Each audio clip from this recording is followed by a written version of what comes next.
경청은 힘이 세다. 비허드 설립자 에반 두구드. 에반 두구드는 어려운 환경에서 자랐다. 먼저 그의 아버지가 가족들을 떠났고 후에는 어머니마저 떠났다. 그러나 오늘날 그는 노숙자와 도움이 필요한 사람들을 위한 모바일 상담소와 함께 그곳을 지킨다. 우리에게 가족은 매우 중요했어요. 라고 에반 두구드는 어린 시절을 회상하며 말한다.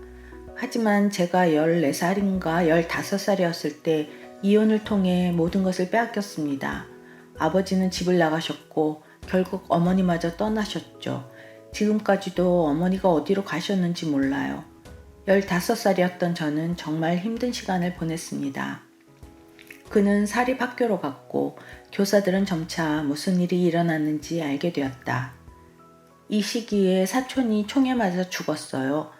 16살이 되던 해에는 삼촌이 돌아가셨고요. 고등학교에 다니는 동안 저는 침대가 없어서 바닥에서 잤습니다.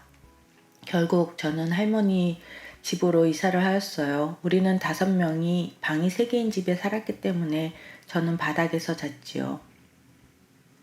경청의 힘. 생존을 위해 노력하면서 학교 생활에 집중하는 일은 매우 어렵다고 에반 두구드는 회상한다. 선생님들이 제 삶을 구해주셨어요. 선생님들과 있을 때 저는 울 수 있었고 그분들은 저를 위해 기도해 주셨어요. 사랑을 주셨죠. 그러나 가장 중요한 것은 선생님들이 제 말을 들어주셨던 거예요. 그는 몇 가지 잘못된 결정을 내렸고 대학을 중퇴했으며 3가지 직업을 갖고 고군분투했다. 그러다가 그는 털사에서 청소년을 대상으로 사역하는 단체에서 일하게 되었다. 그들은 노숙자 청소년을 도와요. 많은 청소년이 아무도 우리에게 관심이 없는 것 같아요. 아무도 우리 이야기를 듣지 않아요. 우리를 진짜로 염려해주는 사람이 아무도 없어요. 라고 말했습니다. 저도 15살 때 똑같이 그렇게 느꼈었지요. 다리 아래의 대화. 그래서 에반 두구드는 오래된 카메라를 꺼내 그들의 이야기를 녹화하기 시작했다. 우리는 다리 아래로 갔어요. 우리는 그것을 다리 대화라고 불렀지요. 하지만 제 카메라는 너무 상태가 좋지 않았고 소리는 지직거렸고 그들이 말한 내용을 듣기 힘들었어요. 그래서 우리는 카메라를 들고 노숙자 센터로 돌아가 그들의 이야기를 녹음했어요. 이 새로운 녹음은 인터뷰한 청소년들의 요청에 따라 비허드라고 명명되었다.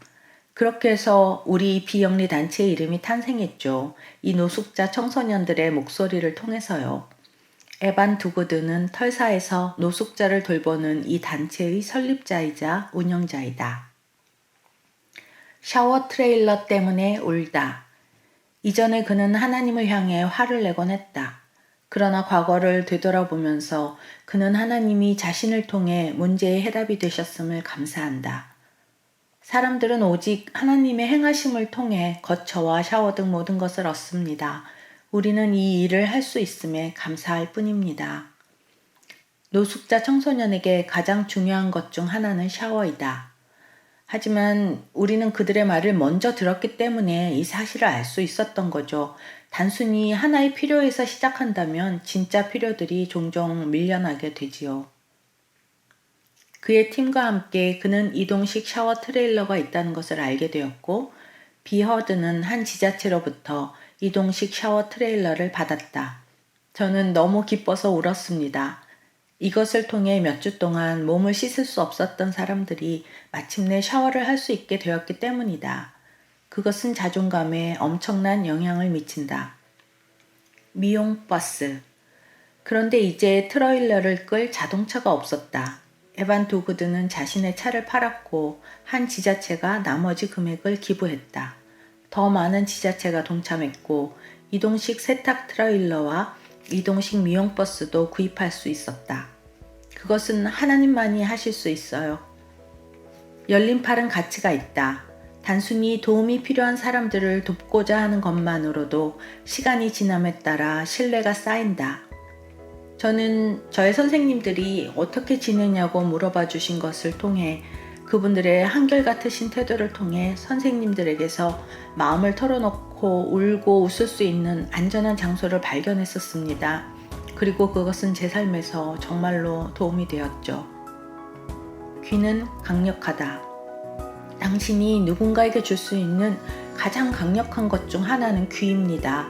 경청하고 인정하고 그들의 목소리가 들려지도록 해주는 것은 장벽을 허물 뿐만 아니라 해결책을 만들죠.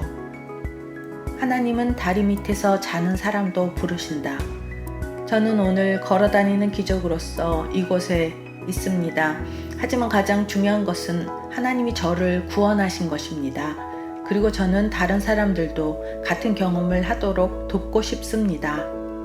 들어주셔서 감사합니다.